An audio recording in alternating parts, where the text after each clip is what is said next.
All right, Coach, well, let's start it with this. In a stretch where you haven't been able to get a single thing to go right, it's got to be nice to get some breaks, especially at the end there, the end of regulation. Yeah, it was one of those games where I think we had a couple and we didn't bury the veto one off the post, and you're just kind of going, oh, here we go. But I was happy with how the guys battled the whole way.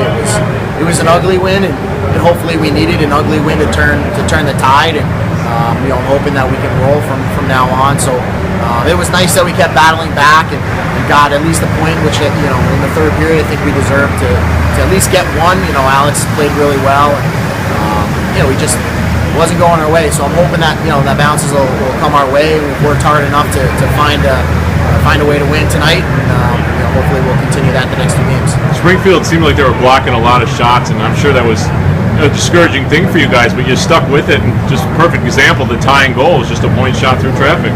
Yeah, I think Arch had 3 or 4 opportunities where the kid made a save, or we tipped it high, or just missed the net. So we want our guys to keep shooting, and that's like what we keep preaching. And we told them one's going to finally go in, and and hopefully now that one's kind of gone in, we got the second and we got a winner, and now they'll come a little bit more easy. Penalty kill was really strong tonight. Talk about how that kept you in the game.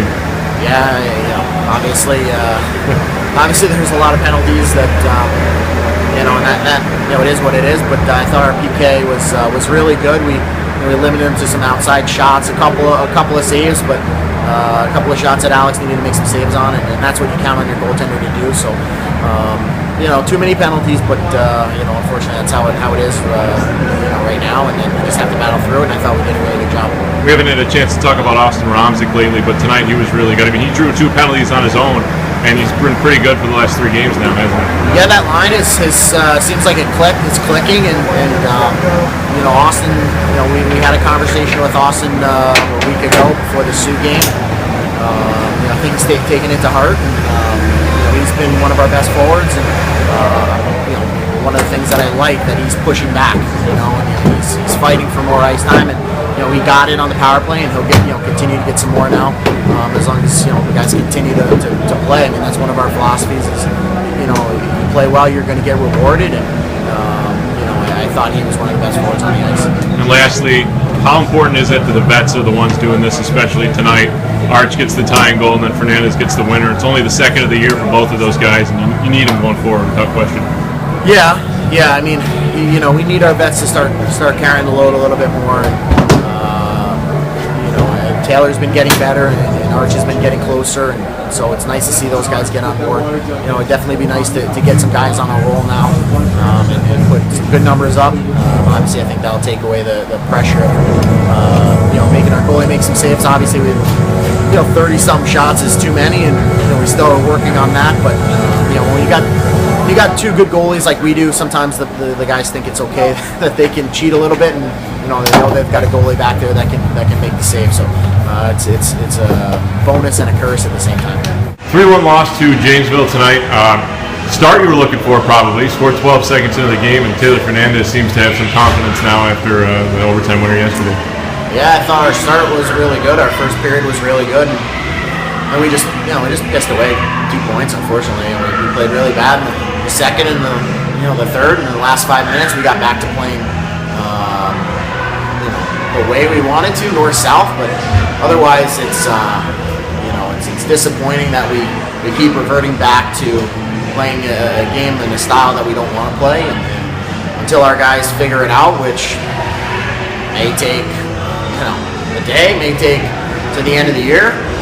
We're going to be in this extremely inconsistent, have way too much talent to be where we are in the standings type of team, and it's frustrating for myself, and I'm sure it's frustrating for the players. But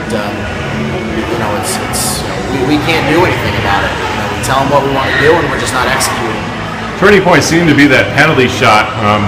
Blankenberg makes the save on it, but then after that you had a shift where you just could not get out of your own zone, and then the last turnover ends up in the back of your net. It was just a scramble.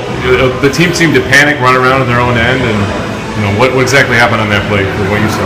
Well, you'd think that we would get the momentum with a big penalty kill or a big penalty shot and a save, and we didn't. And it's just this. this feeling, I guess, that the team has that, I don't quite understand it. And yeah, then we got pinned in, and instead of making the simple play just to chip it off the wall north, we try to make a play in our defensive zone because we think we're going to score out of the defensive zone, and we turn it right over to the guy, and he buries it. Guys are just too good in this league to hand pucks to him, and it's a veteran doing that. And, it's not just our guys, our new guys. It's the whole team. Guys are just. We're turning pucks over that we should. We're making plays that we should know better. And I don't know if it's just the guys have that mindset that nothing's going right now. I mean, we try to keep these guys upbeat and stuff, but it's just one of those things right now. It's just not going well. Well, and then Janesville's got a lethal power play, and they scored a 5-on-3 goal back at the ice mine 2 weeks ago, and then Muscahill just takes kind of an undisciplined penalty there, giving them another 5-on-3, and they capitalize on that. Yeah, I mean, again, it's dumb penalties. Penalties not at the right time. If you're going to drop the gloves, you better bring somebody with you. And they didn't, and they capitalized on it. And our power play was atrocious. I think we got one shot. And we're gonna have to go to the drawing board back. Tomorrow on that. We'll see where we shake out with that. But at this point, I just like somebody to take a shot and put it on net. We seem to just want to pass it around, or it's like a hot potato, and we're not going to do anything on that. Well, I mean, I guess the big question now is you've seen Janesville 3 times. You know their style of play. How do you just sustain some more offensive pressure, because that's really been a theme in all 3 games against them now? Well, it's just you got to go north-south, get the puck in, and support it. Right now, we're trying to go east-west. We're trying to have one guy do it while everybody else watches, and teams are just too good. They clog up the zone well. They support defensively. We're just not working hard enough to get that extra support. And, that's why we're only getting 21 shots or 24 shots or whatever we're getting, and other teams are getting over 30. And anytime you get over 30, it's the chances of you winning are not great. Alex was really good again. You can't blame him for some of the goals, a turnover, a 5-on-3. So it's just we're just disappointed. And I don't. We'll have we got one more game here until the break, and we'll have the guys will go away, and we'll have a long week to think about things and see where we want to go from here.